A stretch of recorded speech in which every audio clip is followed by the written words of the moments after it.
தன்னை போலே பிறரும் உயர வேண்டும், அவர்களும் வளர வேண்டும், அவர்களும் இந்த வாழ்விலே முன்னேற வேண்டும் என்கிற நினைக்கிறான் பார்த்தீங்களா, அவன் தான் வானத்தளவுல உயர்ந்திருக்கிறான்.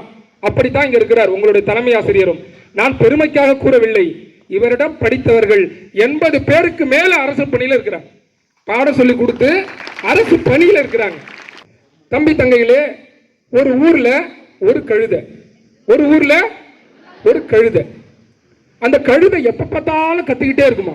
நிமிர்ந்து உட்காருங்களேன். அந்த கழுதை எப்ப பார்த்தாலும் கத்திக்கிட்டே இருக்குமா. ஊர்ல இருக்கிற எல்லாத்துக்கும் கடுமையான கோவம். என்னடா தூங்க விட மாட்டேங்குது, ஒரு அமைதியான சூழல்ல இல்லை அப்படின்னு. அந்த ஊர்ல ஒரு பெரிய கிணறு இருந்திருக்கு. அந்த கழுதையை எப்படியாவது அந்த கிணத்துல போட்டு மண்ணள்ளி கொட்டி கழுதியை கௌரவ கொலை செஞ்சிடலாம் அப்படின்னு நினைச்சிருக்கிறாங்க.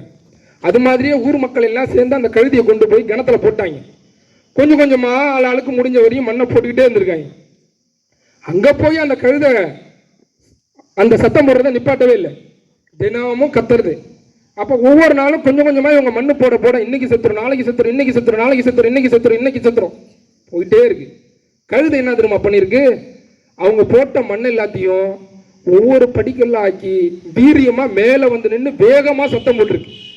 என்ன இதுல இருந்து நீங்க தெரிஞ்சுக்கணும்னு கேட்டீங்கன்னா, உங்களை சுற்றி நிறைய அவமானங்கள் இருக்கும், நிறைய அசிங்கங்கள் இருக்கும், நிறைய விதமான இடர்பாடுகள் இருக்கும், குடும்ப வறுமைகள் இருக்கும், தோல்விகள் இருக்கும், மிகப்பெரிய சந்திக்க முடியாத வழிகள் இருக்கலாம். எல்லா வழிகளையும் வழிகளாக்க உயிர் சாட்சியாக கொண்டு நீங்கள் வெற்றி பெற வேண்டும் என்கிற உணர்வு உங்களுடைய மனதிலே விதைத்துக் கொள்ளுங்கள். இது போன்ற நிகழ்வு எதற்காக? என் பெருமைக்குரியவர்களே, படித்தவர்களை திரும்பி பார்த்ததையானால் படித்தவர்கள் எல்லோரும் படித்தவர்கள் அல்ல. மாணவ மாணவிகளே, நீங்கள் இதுல எத்தனை பேருக்கு அம்மா அப்பா இல்லை அப்படின்றது எனக்கு தெரியாது. ஆனா எல்லாருக்கும் பெரும்பாலும் இருக்கிறாங்க. இல்லாதவங்களுக்கு அவங்களுடைய உறவுகள், சித்தப்பா, அண்ணன், தம்பி, யார் வேணாலும் வழிகாட்டுலாம் இருப்பாங்க இல்லையா? அப்படி இருக்கிற சூழல்ல நீங்க ஒவ்வொரு நாளும் வீட்டுக்கு போகின்ற பொழுது உங்களுடைய அம்மா அப்பா மடியில ஒரே ஒரு நிமிடம் படுங்க.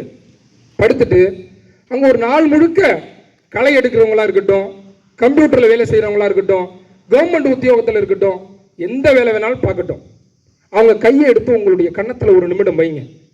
வச்ச உடனே அடுத்த நிமிஷம் பார்த்தீங்க அப்படின்னா அந்த கை விரலை எடுத்து களை எடுத்து உழைச்சி தார் ஊற்றி எந்த தூய்மை பணியாளர்களாக இருக்கட்டும் உழைச்சி அந்த கைக்கு ஒரே ஒரு முத்தத்தை கொடுங்க. அந்த முத்தத்தை கொடுக்கின்ற பொழுது இந்த சாஃப்டான உதடு அந்த கரத்தில் படுகின்ற பொழுது ஒரு உறுத்தல் ஏற்படும். அந்த உறுத்தல் ஏற்படுகின்ற பொழுது அன்பிற்கினிய தம்பி தங்கைகளே, வாழ்க்கையில எந்த தவறும் செய்யக்கூடாது என்கிற உணர்வு உங்களுடைய மனதில் வர வேண்டும். எந்த சூழலிலும் நான் அப்படி போய் நின்றது கிடையாது. இருக்கு அதற்கு மிக முக்கியமான ஒருவர் என்னுடைய அம்மாவிற்கு அடுத்து என்னுடைய அண்ணார் சிலம்பரசன் தலைமை ஆசிரியர். இப்படிப்பட்ட தலைமை ஆசிரியரிடத்திலே, இப்படிப்பட்ட ஆசிரியரிடத்திலே நீங்கள் உங்களுடைய அம்மா அப்பாவிற்கு என் புள்ள தாசில்தார் ஆயிடுச்சுங்க, இந்த ஸ்கூலுக்கு கூட்டிட்டு வாங்க, உங்களை கெஸ்டா கூப்பிடுவாங்க. என் புள்ள கலெக்டர் ஆயிடுச்சுங்க, ஜியா என்கிற மாணவன் ஒரு வாரத்துக்கு முன்னாடி செய்தி படிச்சிருந்தா தெரியும், இலங்கையிலிருந்து இந்தியாவுக்கு 13 வயது திருவன் 13 மணி நேரத்தில் நீந்திக்கிட்டே வந்திருக்கிறான். அவ புள்ள, நம்ம தங்கமான புள்ள. இந்த பள்ளியில வாசிப்பு இயக்கம் என்று நீங்கள் தொடங்கி சிறப்பாக செய்கிறீர்கள். தமிழ்நாடு முழுவதும் பேசப்படுகிறது. பள்ளி கல்வித்துறை அமைச்சர் உட்பட, நான் ரொம்ப நேசிக்கக்கூடிய மனிதர் அண்ணன் அன்பில் மகேஷ் உட்பட, பள்ளி கல்வித்துறை இயக்குனர் கண்ணப்பன் ஐயா உட்பட அதை நான் எடுத்து அவருக்கு ஷேர் பண்ணியிருந்தேன். ரொம்ப வாழ்த்துக்கள்ப்பா, இது போன்றுதான் இந்த குழந்தைங்களுக்கு தேவை. உங்களுடைய பள்ளி மாநில அளவில் இப்படி பேசப்படுகிறது. நீங்கள் நன்கு வாசிக்க வேண்டும்.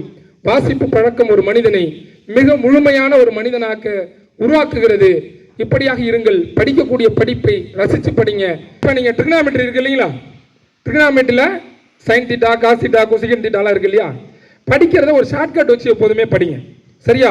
நம்ம எந்த ஃபார்ம் ஃபில் பண்ணாலும் கடைசியாக என்ன பண்ணுவோம்? சைன் பண்ணுவோம். அதான் சார் சைன் தீட்டா. சைன் பண்ணா என்ன சார் வேணும்?